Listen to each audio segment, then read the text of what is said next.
Hey guys, how you doing? I wanted to give you an update on Paradex's new commission structure. So Paradex, if you're not familiar, is a decentralized crypto exchange, and they've recently updated their commission to be free for retail traders trading through their web interface. Now, they've been kind of playing with this for the last few weeks, experimenting with it on a few coins, rolled it out to almost all coins except for Bitcoin and Ethereum last week. And then finally this week, rolled it out to Bitcoin and Ethereum as well. But so there is a catch, right? How are they going to make their money if they aren't charging any fees? So it's definitely in the fine print, and especially if you are a market maker or you are trading through their API, or even if you're not market maker, but if you're doing automated trading through their API, this is where the details um, are going to get you. So with their trading fees here, we can see that it's free for anybody placing orders through the user interface online. Previously, it was half a basis point rebate if you placed an order into the order book, and 3.5 basis points commission if you were placing a market order. So they've changed that up. It's completely free now. And now here's where the details really get interesting. So if you were trading through the API, previously the commission structure was the same. You were getting a half a basis point rebate for placing orders into the order book, and you were paying 3.5 basis points commission for placing market orders.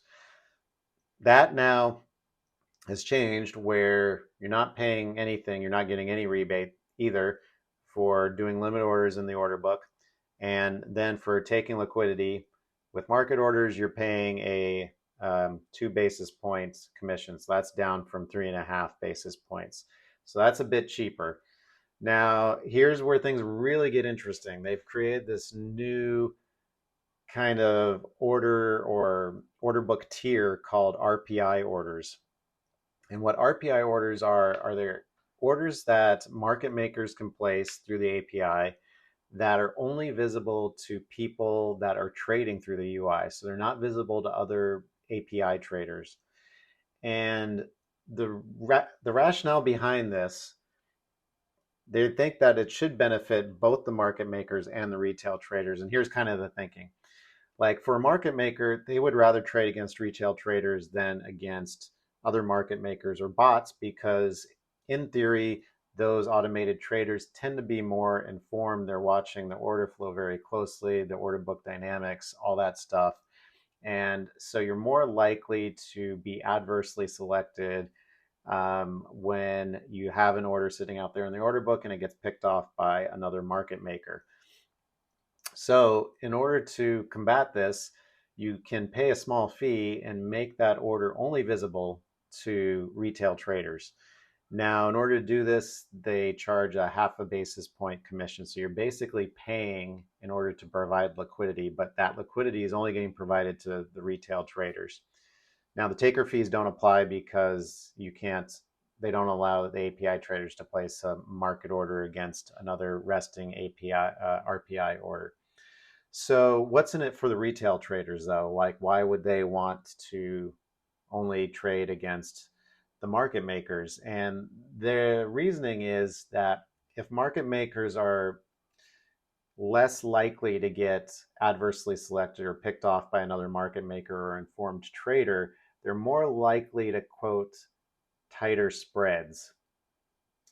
And if there's tighter spreads, that means that the retail traders are more likely then to get better fills because they're trading at prices that are better than they otherwise would have been. So what does this look like actually in the order book here? So I'm going to bring this down to a penny here. We're on Solana. And you can see in the order book, the RPI orders are the ones that are kind of shaded here a little lighter. And so these are the trades, these are the orders that are not visible to other API traders. And so you can see an API trader could come in and buy or sell at, well, they could have sold at 21. Now they can sell at 24, but they can't sell at 25. Only a retail trader could have seen that, could have executed against that order, right? So it's going to be very, very interesting to see if the fees that they generate from the market makers are going to be enough to offset the fees that they were previously generating from the retail traders. And you can look in the time and sales here and see which orders were actually RPI orders executed by retail traders. And actually, there's quite a few here in the Solana feed. So this is interesting. Some of the other coins I've taken a look at, it's pretty infrequent that you see an RPI order here, but in Solana, actually most of them are. So once I get the time and sales feed set up in my software from Paradex here, I'm going to kind of do an analysis and see uh, how many of these trades that are actually getting executed are RPI versus non-RPI. But anyway, very curious to hear what you guys think. Is this type of kind of new payment structure? I've seen another exchange that's looking at doing this as well.